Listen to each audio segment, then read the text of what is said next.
Hey friends, this is Sketch Dirt and I'm Marla. I'm so glad you're here. Today we are drawing emeralds.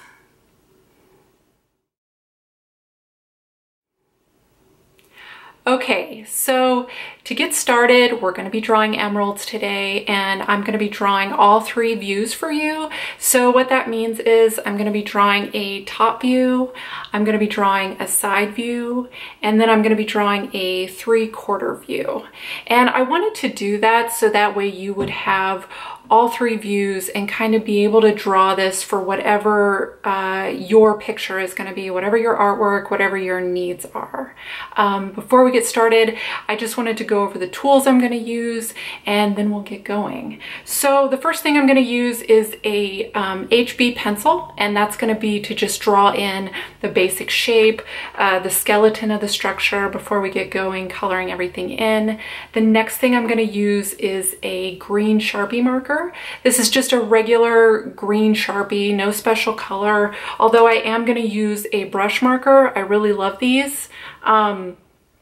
They're excellent in terms of like coverage and just quick drawing, but if you only have like the regular drugstore Sharpie marker, that works just as well. I tried both of these on this drawing and it still works really great.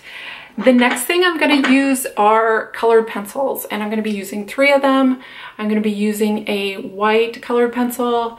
I'm going to be using a green, like the same color as the Sharpie marker, and then I'm going to be using a darker green color pencil. And for that darkest green color pencil, if you have a black, you could use that as well. It's just that the coverage is gonna get dark very quickly, so you want to use less color than what I'm using in my video with the darker green. The next thing I'm going to use after that is a white ink pen. And if you don't have one of these, they're pretty easy to find at like the drugstore or a craft store. But if you don't have one, and if you can't find one, you could definitely use white nail enamel. You could use acrylic paint. Just take a toothpick or a really fine tip brush and just kind of like put the little details in. You definitely don't need to go out and buy that if you don't want to. So I'm doing a whole series on gemstones. I've already drawn a ruby and a sapphire. Next week I'm going to be drawing diamonds. Those are going to be a little bit different because like the color setup. So I'm really excited. I've loved doing this series and I hope you'll watch all the videos. I'll put them in the link below. All right, so let's get started drawing emeralds. Okay, so to get started, I have 3 squares drawn out here. They measure 3 by 3 inches, and then I've taken them and drawn horizontal and vertical lines in half inside the squares to dissect them. So to start off here, I'm drawing the top view, the circle, and I've put in diagonal lines just so that way there is an extra set of guidelines for drawing that circle and making that circle look as round as possible.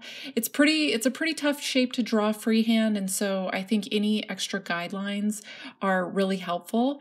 And on top of it, we're going to go through and you're going to see me erase everything in a little bit here. So any extra lines, or you can put in whatever you want, and then we're going to take them out a little later.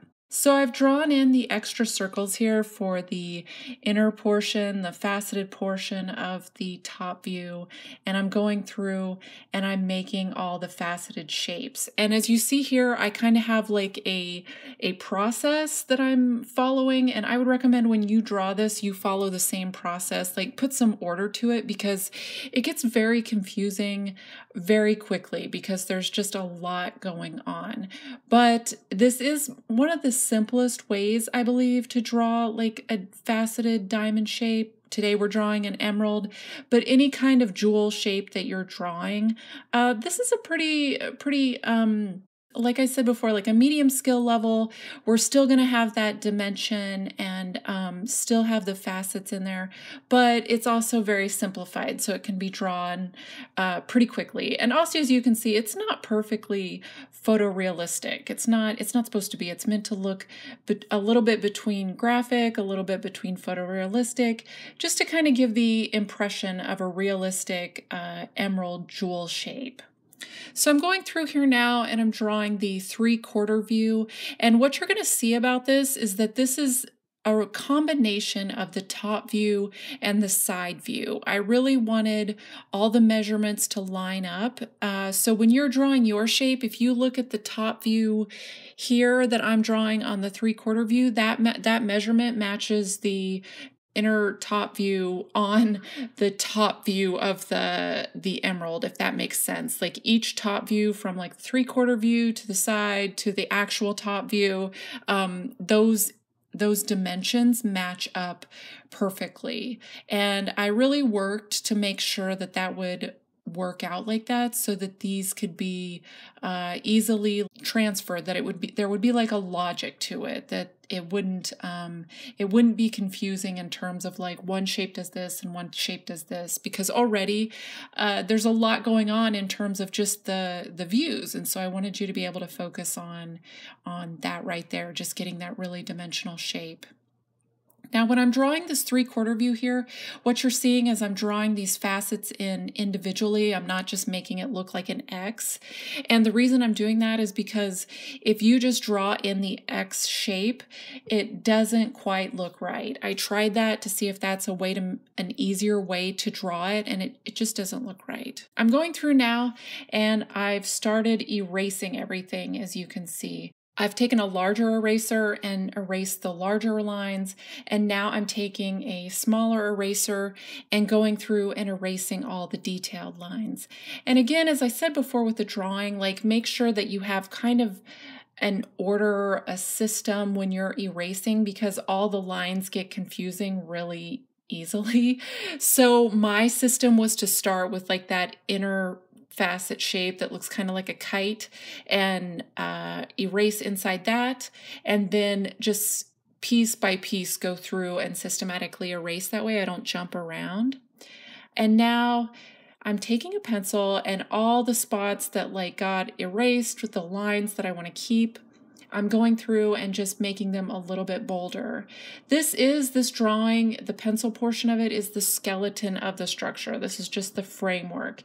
And if you think of it like that, when we add the color here, this is like the skin. Now we're putting on like all the skin and the features. If you want to think of it that way, we're adding in all the elements that we want. And that pencil drawing is really, the purpose of that is so that way you have the guidelines for all the color and all the details you're going to put in. As you can see in the drawing here, like you can see a little bit of the pencil showing through. You don't want too much because that makes it tough to cover up. We're going to be covering up those pencil lines with colored pencil lines, with white colored pencil. And so you don't want that graphite pencil to show up so much. You just want it there to be like a hint of it. You just want to be able to see it so you know where to draw. I figured this was the easiest way to make it simple. I felt I had tried to like color the shape and then add the colored pencil and kind of do it like that without the framework of the graphite pencil underneath, and it just didn't. It was much more difficult. It was just pretty tough to do because it was kind of like, it was hard to make all the lines look technical and straight and even, the way it kind of needs to be if you're going to draw jewels or emeralds or diamonds like this. I'm going through and I'm taking the white colored pencil and I'm just outlining those pencil marks just like I said before, and I'm going through and just making sure that it covers up all the pencil lines. This is really a process, and the process is that we're kind of sandwiching the colors so that way you don't get you get more of like an uneven color and texture to everything.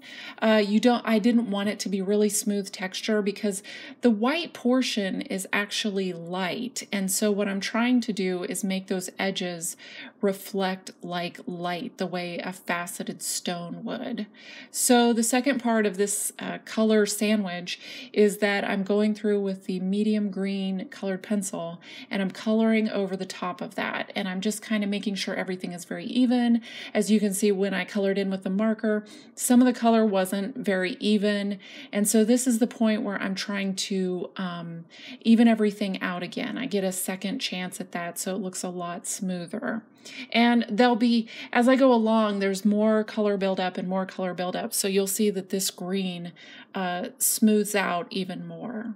Basically, because these colored pencils are so waxy, this is great because at some point when you're going over the lines, as you can see here, you're moving the color around, you're moving the wax around, and you're not getting like clean, solid, sharp lines. You're getting lines that have a mixture of that white colored pencil and that green colored pencil. And that's the effect that I'm going for because, again, I want it to look like light reflecting more than just like a graphic shape. The other thing to keep in mind is these are very large. They are 3 by 3 inches, and they're that large for the purpose of making this video. I'm not sure in your drawings if you would be making these so large unless you're doing this as a drawing exercise. I don't know if in your drawings you would be if they wouldn't just be really small, a lot smaller.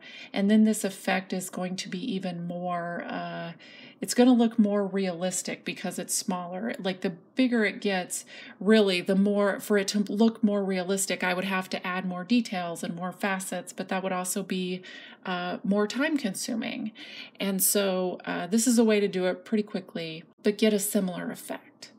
So I'm going through now and I'm putting in all of the white shading on the top view. And really when I'm doing this shading represents the reflection of light. And to simplify that, to make it less complicated, my strategy or my system is to kind of do opposites. And so on the side that I've colored with the white colored pencil, on the opposite side, I'll color with dark colored pencil, the darkest green. As you can see here, the white pieces are at the top, the dark green pieces are at the bottom, and you're going to see me just switch back and forth everywhere that I've colored with the white colored pencil. Then on its opposite side, I colored with the dark colored pencil.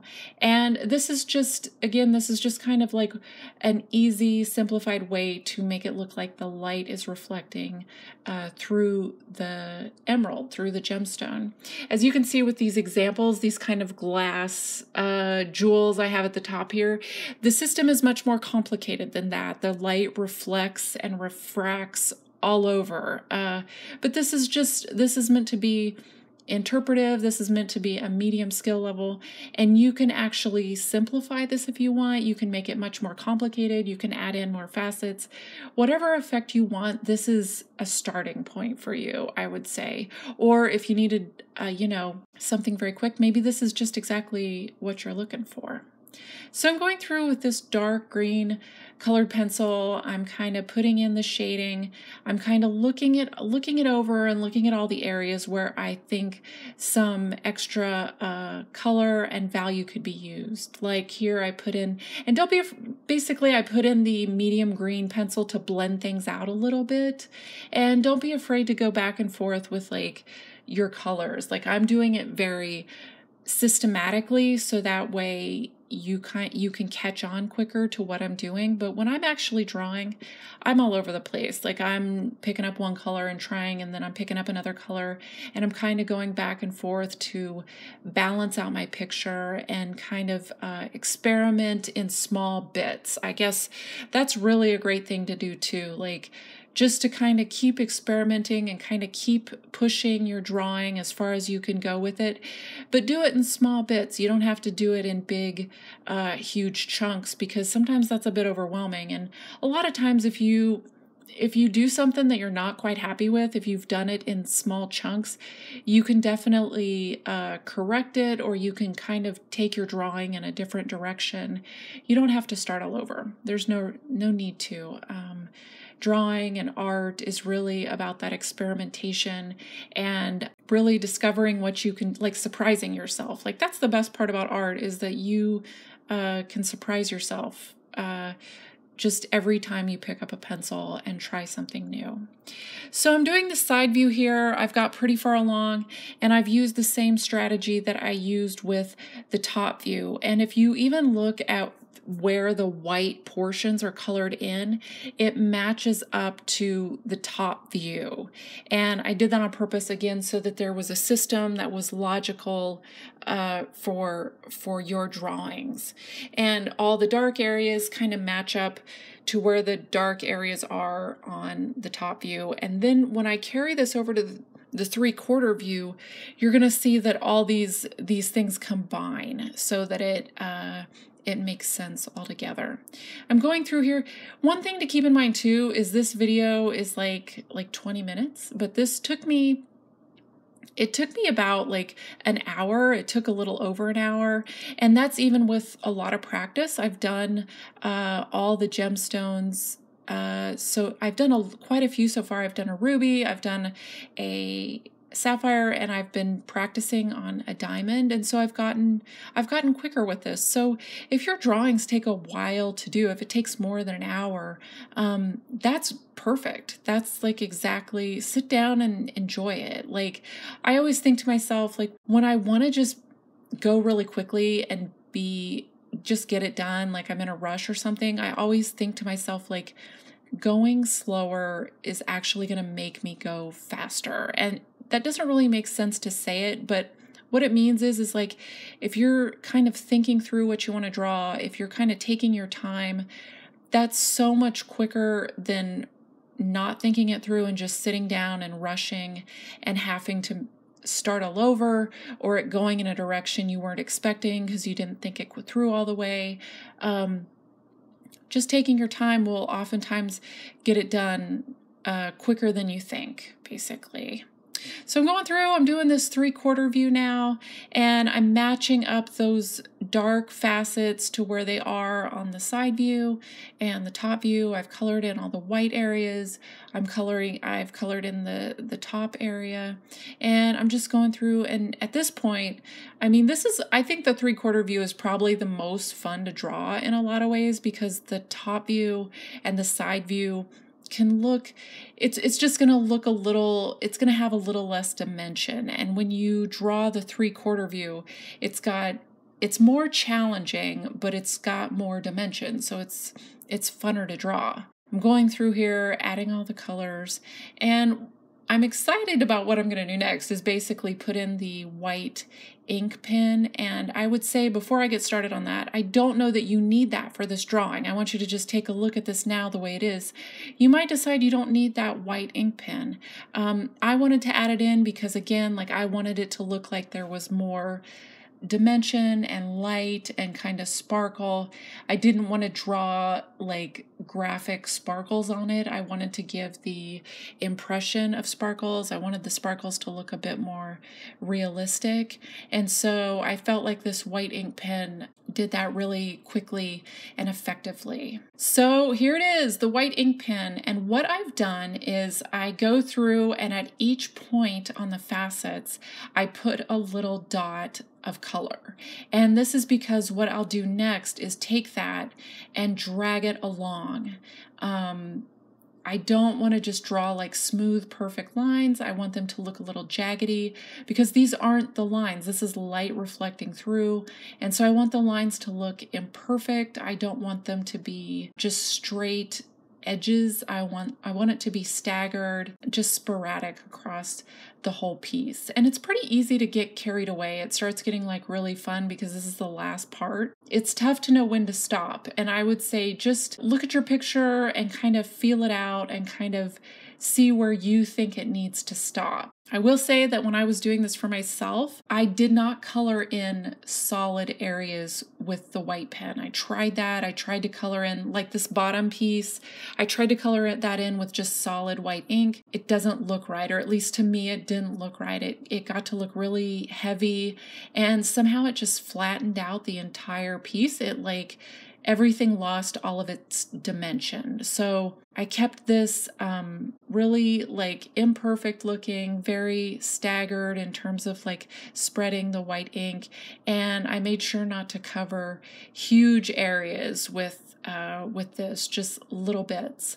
And like I said, you might find that your drawing doesn't even need something like this, but I do like this because it adds a bit of extra sparkle. I'm going through now, and with the side view, I have done the same thing that I did on the top view, which is to add like the little dots, and I'm dragging the color along with my pen. I list all of the supplies I use in the description box down below, so if you're curious about the colors and what brands, I'm not sponsored, but I do like to put all of that in there, so that way someone could just basically watch this and go to the store and pick everything up if you want to do it yourself, or if you just like want to use exactly what I used, because it took a little bit of time to like find the colors that I wanted to use, and so you may not want to do that. You may just want to know exactly what the colors are and just get started. Although I do recommend experimenting with color and kind of finding what you like the best. But with this emerald, with all the jewels, the colors are a little bit specific, so I wanted to make sure they were listed in there. So I'm on the last view here, the 3/4 view. I'm going through and putting that little extra bit of sparkle in. And I have enjoyed this series so much. I'm going to be doing diamonds next. I'm really excited about that. And this whole series in general, I'll put the links in the description box down below so you can check out all the other gems I've drawn. Like I said, I drew a ruby and a sapphire, and I have a diamond pencil drawing. This has just been so much fun. Thank you so much for watching. This is Sketch Dirt, and I'm Marla. Bye.